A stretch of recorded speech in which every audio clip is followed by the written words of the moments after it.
নমস্কার বন্ধুরা, মেঘনা শর্ট ভিডিওতে সবাইকে স্বাগত। সবাই কেমন আছো? আশা করি সবাই ভালো আছো। আমিও খুব খুব খুব ভালো আছি। আর তোমরা পাশে থাকলে, সাথে থাকলে তো আমি অবশ্যই ভালো থাকবো। এইভাবেই তোমরা সাথে থাকো আর পাশে থাকো। চলো, আজ আমি তোমাদের সাথে একটা নতুন রেসিপি নিয়ে চলে এসেছি। পুরো ভিডিওটা দেখার অনুরোধ রইল। আজ আমি বানাবো চিকেন চাপ। আর চিকেন চাপ বানাতে কি কি লাগে সেটা তোমাদের কাছে দেখাবো। একবার শুধু বাড়িতে বানিয়ে দেখো তোমরা। চিকেন নিয়েছি, চিকেন চাপে তো চিকেন লাগবেই। তারপর নিয়েছি পেঁয়াজ বাটা, আদা রসুন বাটা, এটা পেঁয়াজ বাটা, এটা হচ্ছে চার মগজ আর কাজু বাটা, ধনিয়া পাতা, আর হচ্ছে লঙ্কা গুঁড়ো, হলুদ গুঁড়ো, কাশ্মীরি লঙ্কা গুঁড়ো, লঙ্কা, গোটা গরম মশলা, আর আমার বাড়িতে বানানো গরম মশলা গুঁড়ো, আর এলাচ। এই উপকরণগুলো দিয়েই হবে আমার চিকেন চাপ। তোমরা পুরো ভিডিওটা দেখো। আমি এই চিকেনটাকে 3 ঘন্টার জন্য ফ্রিজের মধ্যে দই মাখিয়ে রেখেছিলাম। 3 ঘন্টা পর বার করে ওর মধ্যে লবণ দিলাম। তবে নর্মাল ফ্রিজে রাখবে, ডিপ ফ্রিজে রাখবে না। এবার দিচ্ছি পেঁয়াজ বাটা। এখানে আমি সব বাটা মশলা ইউজ করছি।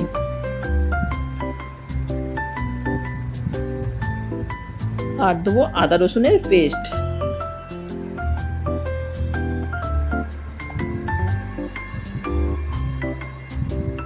এবার আমি মশলাটা ভালো করে মেখে নেব।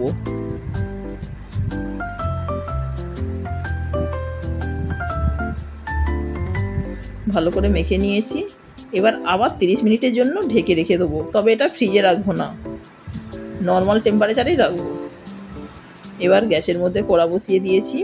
কড়ার মধ্যে দিয়ে দিচ্ছি সর্ষের তেল। পুরো রান্নাটা আমার সর্ষের তেলে হবে। আমরা যতই সাদা তেল খাই শরীরের কথা ভেবে, কিন্তু সর্ষের তেলের রান্নাটা সম্পূর্ণ আলাদা একটা টেস্ট এনে দেয়। তো আমি এই রান্নাটা পুরো সর্ষের তেলেই করছি, কারণ এইসব রান্না তো আমরা রোজ করি না। একদিন খেলে কিছু হবে না। ফোড়নে দিচ্ছি গোটা গরম মশলা, শুকনো লঙ্কা,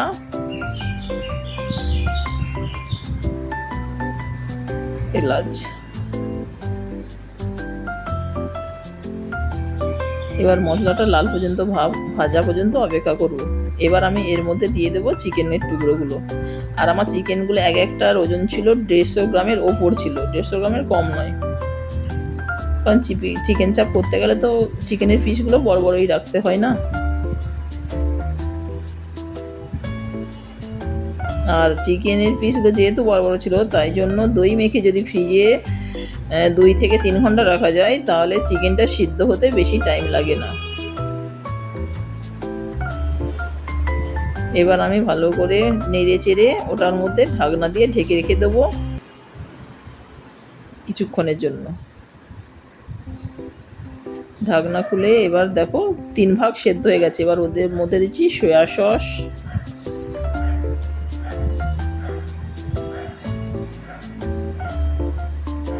আর দিচ্ছি গ্রিন চিলি সস।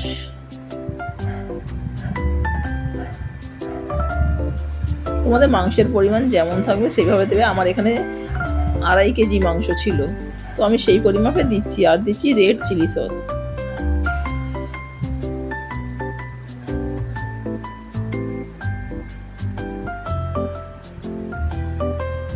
এবার দিচ্ছি হলুদের গুঁড়ো। যখন মাংসটা অর্ধেক সেদ্ধ হয়ে গেছে, তারপরে আমি এই মশলাগুলো অ্যাড করছি। তারপর দিচ্ছি লঙ্কা গুঁড়ো, তারপর দিচ্ছি কাশ্মীরি রেড চিলি দিয়ে এবার মাংসটাকে কষাতে শুরু করব। ভালো করে নেড়েচেড়ে কষাতে হবে, যাতে মশলাটা পুরো মিশে যায় মাংসের সাথে। মশলাটা যত ভালো কষানো হয়, টেস্ট তত বেশি দ্বিগুণ বেড়ে যায়।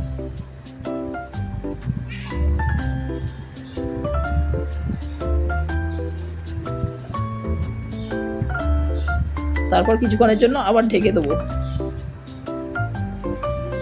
তারপর ঢাকনা খুলে যখন মাংসটা প্রায় সেদ্ধ হয়ে গেছে, 90 ভাগ সেদ্ধ হয়ে গেছে, ওর মধ্যে দিয়ে দেব কাজু আর 4 মগজ বাটাটা। ওটা দিয়ে আবার ভালো করে নাড়তে থাকবো। যাতে সম্পূর্ণটা মিশে যায়। তোমরা শুধু ফ্লেভারটা জাস্ট দেখো, বাড়িতে শুধু জাস্ট একবার তোমরা বানিয়ে খাও, বারবার বানিয়ে খেতে ইচ্ছা হবে। কালারটাও সেই হয়েছে দেখো বন্ধুরা। আমার মাংস রান্না পুরো কমপ্লিট। এবার ওর মধ্যে আমার নিজের বানানো যে গরম মশলাটা ছিল সেই গরম মশলাটা আমি ইউজ করছি। আমার একটা স্পেশাল মশলা বানানো থাকে। এর উপর থেকে ধনেপাতা ছড়িয়ে দিলাম।